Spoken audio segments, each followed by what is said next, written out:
What's up? Welcome back to the channel. Today, it's gonna be kind of a casual day. We're just finding some stuff and lifting stuff with our pit. Real quick, if you have a name for this pit, the elevator pit, some kind of a pitivator, I don't know what to call this thing. Let me know in the comments what you think. What should we call it? As you can see, it lifts my almost 2,000 pound razor, no problem. These Bora Workhorse XTs are rated at 2,700 pounds. And I'll drop a link to those if y'all want to check them out. I think they also have these at Home Depot or Lowe's or something, but pretty good sawhorses so far. We're going to continue to stress test these. I had to cut some brackets off so it fit between my long travel arms. So this is going to be able to give me a couple of options for this. Obviously tire changing, but for right now, I want to look at, now that I've got this a lot higher off the ground, is it going to be easier for me to get to the clutch? Oh, and by the way, I owe y'all another clutch video coming up very shortly. We've been on at least 3 trail rides and at least 3 dune rides on this clutch. So now we've got some good hours on it. We'll be taking that apart very shortly to show you the results. So as you can see, I can get right in here, and with it on these jacks, pretty stable. The crazy thing is, this razor's actually 10 feet in the air because we're going down 7 feet and up 2 to 3 feet. I just found out I need a new back wheel bearing. Now, obviously, I didn't pay attention to my order of operations because I didn't get my mud tires down, my rock tires down. So I'm gonna have to bring this back down, change these tires out, take a look at this bearing, see what I need, and we'll move on to the next thing we're lifting. This also gives me a chance to try out my handy dandy remote I installed in a previous video. So I get to stand back, not tied to the wire, bring it down, and I can check and see, make sure everything's getting cleared, everything looks good.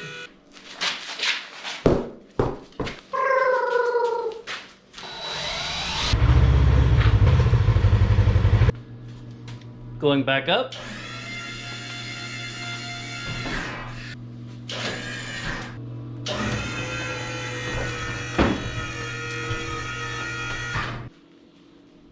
Turned out I don't need a new bearing.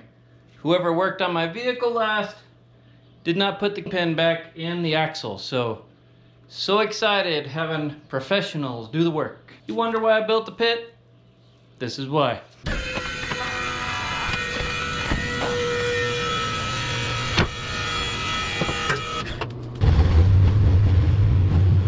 All right, so I need to ask your opinion on a couple of things. Where should I be focusing my energy? So one thing I've designed is this overhead phone mount with a charging port. I'm trying to find the sweet spot on this deal, but the issue is when you get a new phone, they change the sizes. So different phones, different cases. I custom 3D printed this for my Galaxy S23 and my S25.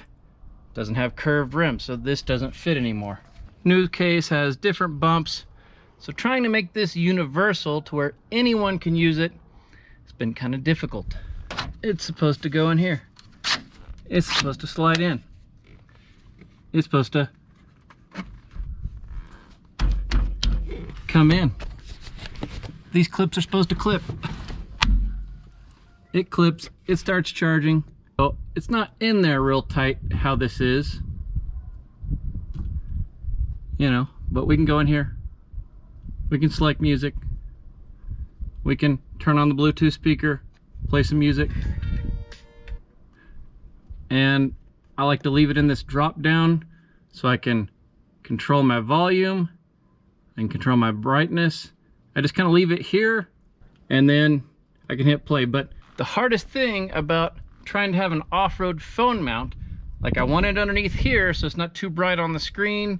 I like it here, all easy to touch. But when I'm going down the trail and it's like this, I need a place to hold my thumb, hold it steady so I can select my functions. Maybe I need some finger grips right here to go beep, beep, beep, beep, beep. I don't know. So what do you think about this project? I made my own custom mount with a clamp. That's one thing I'm working on. So let's look at some other things I'm working on. Still testing out this box. Has not fallen off in 3 trips. Going pretty good. Continuing to test. Let me know if you want to see more of this box. I have some videos on my channel about it. Now, this bad boy was a project I hoped to bring you months ago. But, as you can see, my little collection jar is empty. This is an air particle separator to remove the dust with turbine wind, but the issue is it operates differently at different speeds between idle and full go. So this might work good and get the tornado going in there at full speed, high RPM, but then when it slows down, it kind of messes up the tornado cyclone, and this stuff bounces and the sand goes ahead and sucks up into the intake. So I was hoping this would work. It worked in theory with a vacuum cleaner, but that's a consistent vacuum. So I think I need to make this smaller in diameter. It's kind of hard because, you know, our intake way up here is 3 inches, but down at the throttle body is only going to be like 1.25 inches, where the butterfly valve opens up. It's only going to be like 1.25 inches, 1.5 inches, something like that. So to get airflow all the way up here where you want it snorkeling, it's kind of difficult, and we don't want to choke any of our flow. So creating a natural tornado situation with different fluctuations, it's kind of hard. Now, a second thought, and I need to do, is I need to make a slit in the top of this so that when it does do a good job and trap the sand, then the sand doesn't find its way back up and out. I have a whole series recorded on printing this out, the mount and all the stuff, and you're getting a sneak peek into this. Let me know what you think about it in the comments. All right, now that we got that out of the way, brain energy, where should I go next? Let's get back to lifting stuff.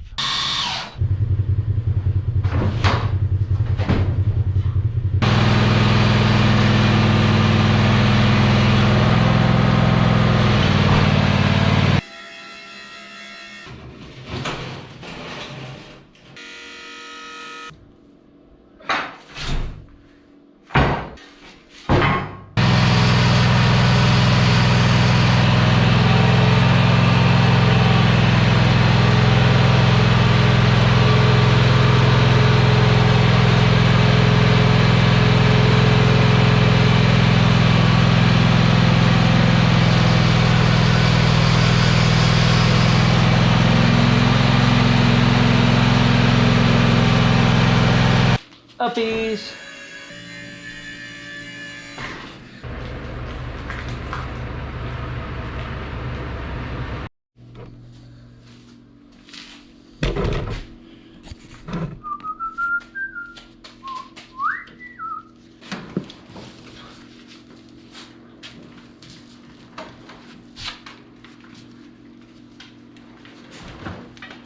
All right, so that's not too bad of a use for this. Definitely going up a ramp and hitting your mower deck on the angle, not a great situation. Only problem is you got to be going somewhere with it, so what are you going to do on the other end? But these are just some ideas. Maybe someone had a loading dock or something where you pick something up and now you're just able to come, let this off, roll it off, and the sawhorses create kind of a gap, so we kind of have to have some ramps to go back to the concrete. But pretty simple situation.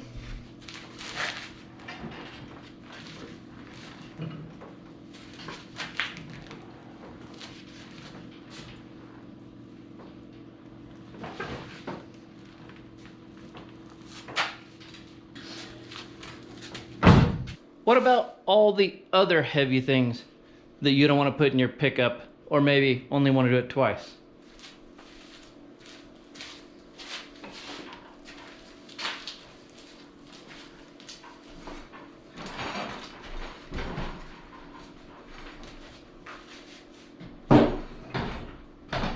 Sawhorse, fuel tank,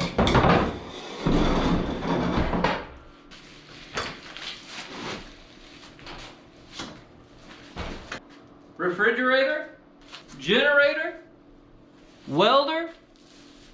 What do you have that could be on here that you want to put in the back of your truck?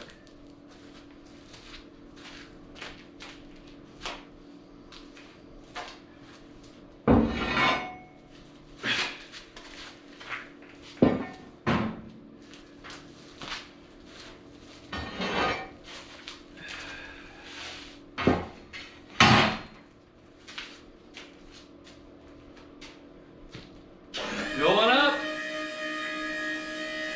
Easy as pie, easy as pie. Right in the back of the pickup. No problem, no lifting. Use those wheels for what they're meant to do. Roll.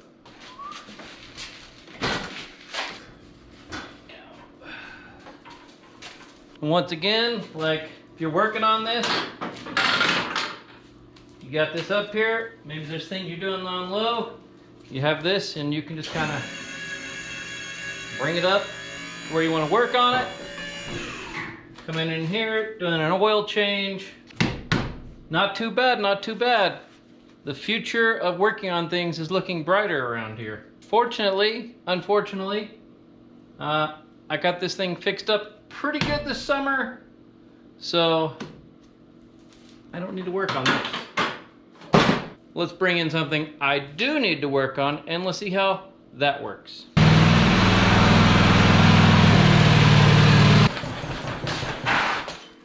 Yeah, we're going here.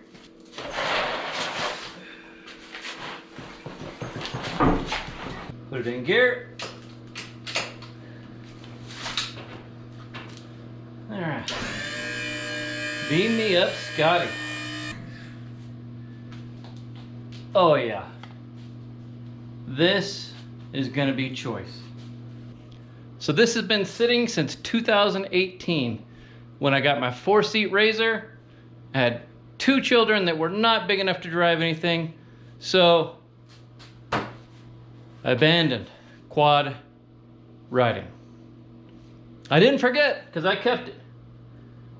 But this dude, at the end of his days, was losing compression and needs a new top end. I don't know to what point, but I did verify it is low compression. So,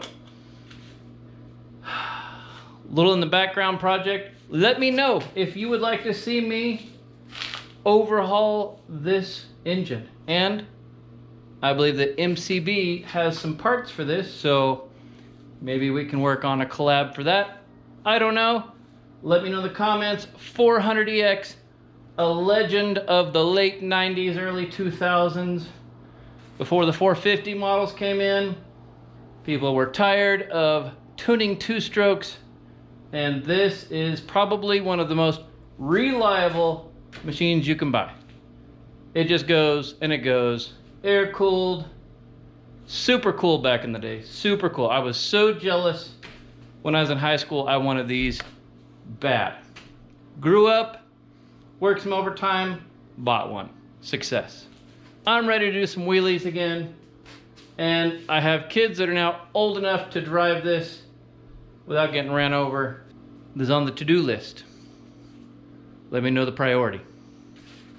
So, the neat thing about this with my pit is the width is kind of multilateral. The mower was too narrow, so it had to go only in and on it.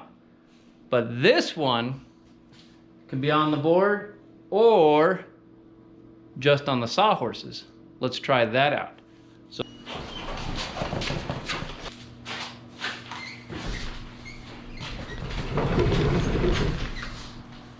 lower it on down. Slide in your sawhorses.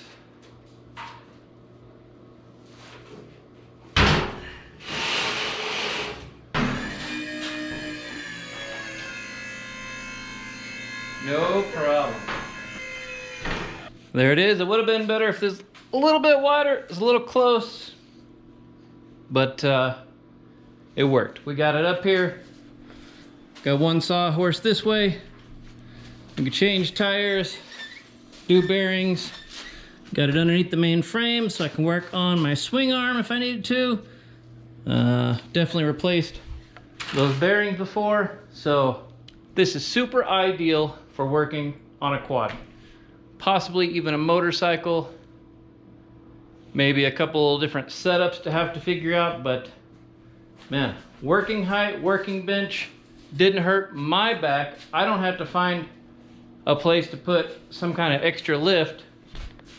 This is here, sawhorses, I gotta have them anyway. So, pretty excited that this part's working out.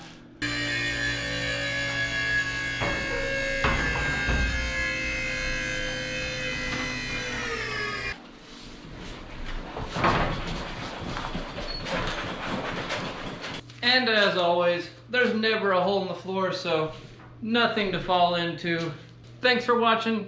Merry Christmas, Happy New Year. I don't know when this video is gonna drop. We appreciate all your support, and we'll see you on the next video.